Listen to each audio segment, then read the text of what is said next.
Polda Jawa Tengah dalam waktu dekat akan melakukan gelar perkara kasus kecelakaan yang disebut menyebabkan kematian Iko Julian Junior, mahasiswa Fakultas Hukum Universitas Negeri Semarang.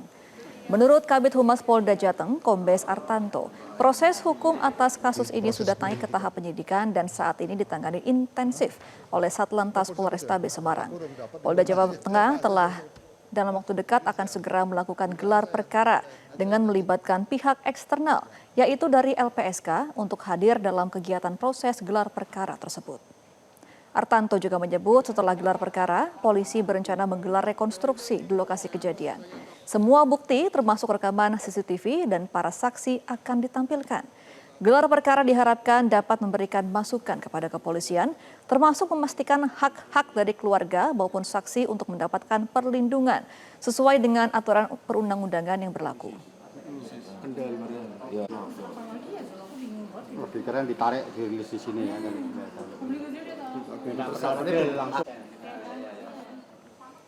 Mahasiswa Universitas Negeri Semarang atau UNES bernama Iko Julian Junior meninggal dunia pada Minggu 31 Agustus 2025 usai mengikuti demonstrasi massa. Pusat Bantuan Hukum Ikatan Alumni Fakultas Hukum UNES atau PBH IKFK UNES menyatakan tengah menginvestigasi kasus kematian tersebut karena dinilai tidak wajar. Iko Julian diduga meninggal dunia secara tak wajar setelah mengikuti demonstrasi massa di Semarang, Jawa Tengah pada Sabtu 30 Agustus 2025. Pihak terkait masih akan melakukan investigasi dan penyelidikan terkait penyebab kematian Iko. Pusat Bantuan Hukum Ikatan Alumni Fakultas Hukum UNES menyatakan tengah menginvestigasi kasus kematian tersebut karena dinilai tidak wajar. Menurut advokat PBH IKFK UNES Noval Sebastian, semula keluarga Iko Julian diberi informasi oleh polisi bahwa Iko mengalami kecelakaan lalu lintas. Namun ada kejanggalan dalam informasi tersebut. Salah satunya adalah luka-luka dalam tubuh mendiang Iko yang tidak seperti luka kecelakaan lalu lintas. Kita akan terus melakukan pengusutan. Ya, kami keluarga sudah bersepakat untuk menempuh segala upaya termasuk upaya hukum untuk menguak, mencari tahu sebab-sebab meninggalnya adik kami Iko, karena dari beberapa saksi hasil investigasi yang kami temukan ada dugaan tindak pidana yang terjadi atas meninggalnya adik kita Iko. Tidak menguatkan adanya dugaan itu.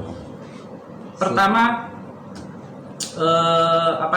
pengakuan dari saksi yang lain selain keluarga Iko ya yang kami temukan, mereka bukan kecelakaan tabrakan tapi dia dilempar oleh menggunakan benda tumpul sehingga jatuh. Lembaga Perlindungan Saksi dan Korban atau LPSK turun tangan mengawal kasus kematian mahasiswa Iko Julian Junior.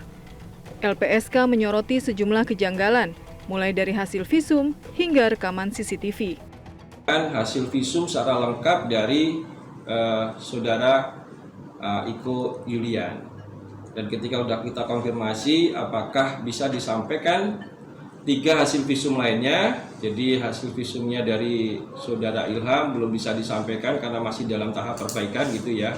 Kita nggak ngerti apa maksudnya, tapi seperti itu yang dijelaskan kami. Yang 2 lainnya belum bisa dijelaskan gitu. Yang pasti LPSK ketika ada proses hukum di situ, maka kita siap untuk bisa memberikan perlindungan. 1 minggu pasca kejadian, polisi langsung menggelar olah TKP di Jalan Veteran Kota Semarang secara Scientific Crime Investigation menggunakan metode Traffic Accident Analysis atau TAA. Olah TKP ini diharapkan dapat mengungkap secara jelas kronologi kecelakaan yang menewaskan mahasiswa Fakultas Hukum UNES tersebut. Tim Liputan Metro TV. Jelajahi cara baru mendapatkan informasi. Download Metro TV Extend sekarang.